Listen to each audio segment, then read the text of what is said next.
नमस्कार दोस्तों, आपका मेरे यूट्यूब चैनल में स्वागत है। और आप लोग कैसे हो? आप स्वस्थ रहे, मैं ईश्वर से प्रार्थना करती हूँ। और आजकल नवरात्रि चल रखे हैं, तो आजकल माता रानी धरती पे आई हुई होती है। माता की रानी के व्रत हो रहे हैं और भजन कीर्तन हो रहे हैं। तो आजकल हम माता रानी से प्रार्थना करें, व्रत रखें तो और प्रार्थना करें तो माता रानी ज़रूर सुनती है। जो भी हमारी दुख विपदा होती है तो हम माता को सुनाएंगे तो माता के बस में होता है। तो माता जो हमारे दुख दर्द होते हैं वो ज़रूर टालती है। और मैंने एक कहानी सुनी, हमारा योगा का प्रोग्राम था तो हमारा किसी साधक की गाड़ी में हम जा रहे थे, तो उनकी गाड़ी में मैंने ये कहानी सुनी। तो ये कहानी मेरे दिल को छू गई और ये सच्ची घटना पे आधारित है जो मैं आप लोगों के साथ शेयर कर रही हूँ। तो इस कहानी में होता ये है कि एक डॉक्टर है, डॉक्टर मार्गो। आप गूगल पे सर्च करके सुन लेना कि सच्ची कहानी है ये। और वो डॉक्टर मार्गो होता है जो वो बहुत बड़ा डॉक्टर है, बहुत बड़ी फीस लेता है। और वो जो एक कैंसर होता है कि वो लाखों करोड़ों में किसी को एक को होता है, तो उसका इलाज करता है वो। और वो बिल्कुल नास्तिक होता है और उसकी फ़ीस बहुत होती है और वो फ्री में इलाज नहीं करता। वो कहता है कि मैं बड़ी मेहनत से तो डॉक्टर बना हूँ, तो मैं क्यों फ्री में इलाज करूँ, कम फीस में करूँ। वो बहुत बड़ी फ़ीस लेता है। तो एक बार वो कहीं इंडिया में था या कोई ऐसा देश था, वहाँ जा रखा था और बारिश होती है, उसका गाड़ी का पेट्रोल भी ख़त्म हो जाता है। वो कहीं रास्ते में फंस जाता है जंगल में, वहाँ उसको कुछ भी सुविधा नहीं मिलती। और वो देखता है कि कहीं दूर एक झोपड़ी में उजाला हो रखा है, तो वहाँ जाता है। उसको भूख प्यास भी लगी थी, तो वहाँ एक माता जी थी, उन्होंने उसको चाय पानी के लिए पूछा और पानी पीने के लिए दिया।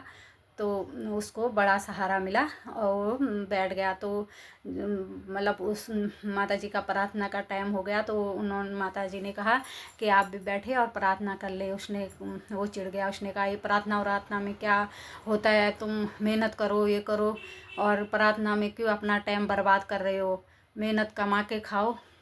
उसने कहा कि नहीं, ये मेरा नियम है, मैं प्रार्थना करती हूँ। तो वो प्रार्थना में वो डॉक्टर नहीं बैठा, वो माता रानी बैठ गई और रो रही और भगवान से बातें कर रही। और जब वो प्रार्थना से उठी तो फिर डॉक्टर क्योंकि माता ने उसको सहारा दिया था, तो उसने पूछा कि माता आपको क्या तकलीफ़ है, आप क्यों रो रही हैं, आप मेरे को बता सकते हैं। उसने बोला कि मेरी बेटी बीमार है और हमारे पास इतना पैसा है नहीं कि और इस इलाज को एक डॉक्टर मार्गो है वो ही कर सकता है। और मैं रोज़ भगवान से ही प्रार्थना करती हूँ कि हे भगवान, कभी डॉक्टर मार्गो को मेरे से मिला दो, मेरे घर भेज दो और मेरी बेटी का जो इलाज कर सके। तो उसके मतलब उसकी ज़िंदगी बदल गई। वो तब से भगवान को मानने लग गया। उसने कहा कहाँ मैं कहाँ यहाँ आ गया, कहाँ इसके घर का मेरे को कोई वो नहीं थे, मैं यहाँ पहुँच गया। तब उसे भगवान पे यकीन हुआ, विश्वास हुआ। तो हम भी विश्वास करें, जो भी हम पूजा पाठ करें उस पर विश्वास करें। चाहे हमसे कुछ हो ना सके माता के लिए फल फूल, लेकिन हम विश्वास से माता को मानसिक पूजा करें और माता पे श्रद्धा विश्वास करें। तो माता को सबको देने वाली है, वो किसी से क्या लेगी। बस हम प्रार्थना करें और श्रद्धा विश्वास करें तो माता ज़रूर सुनती है। और अगर कहानी पसंद आई हो तो आप लाइक शेयर और सब्सक्राइब करना और औरों को भी सुनाना। मेरा तो इस कहानी सुन के दिल ऐसे हो गया कि इसीलिए मैं आपको भी सुना रही हूँ। और जो भी गलती होगी माफ़ करना। और करेंगे भस्त्रिका प्राणायाम, अग्निसार प्राणायाम। और अग्निसार प्राणायाम से जो हमारी पेट की चर्बी होती है वो जल्दी गलती है और जो हमारे पाचन है वो भी मतलब सुदृढ़ होते हैं। हमारी जठराग्नि होती है वो तीव्र होती है और हमारे पेट की मांसपेशियों की मालिश होती है। इसमें सावधानी ये है कि जिनका पेट का हाल ही में ऑपरेशन हुआ हो या हृदय रोगी हो, उच्च रक्तचाप हो, तो इसका वो इस प्राणायाम का अभ्यास नहीं करेंगे। तो पहले पद्मासन में बैठ जाए या ध्यान अवस्था में या सिद्धासन में, नहीं तो आलती पालती मार के बैठ जाए, या दोनों हाथों को घुटनों पे रख के और ऐसे मतलब ज्ञान मुद्रा को ऐसे पलट के, इसको चिन्ह मुद्रा बोलते हैं।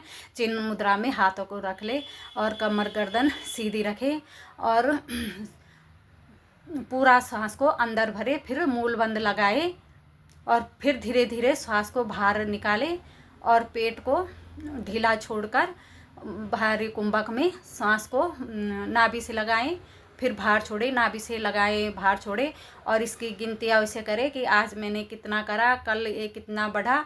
तो इससे हमारा पेट जल्दी ही, हमारा पेट का मोटापा कम होता है। तो घुटनों के ऐसे हाथ लेके और पहले सांस को भरेंगे, फिर आंतरिक कुंभक में रुकेंगे।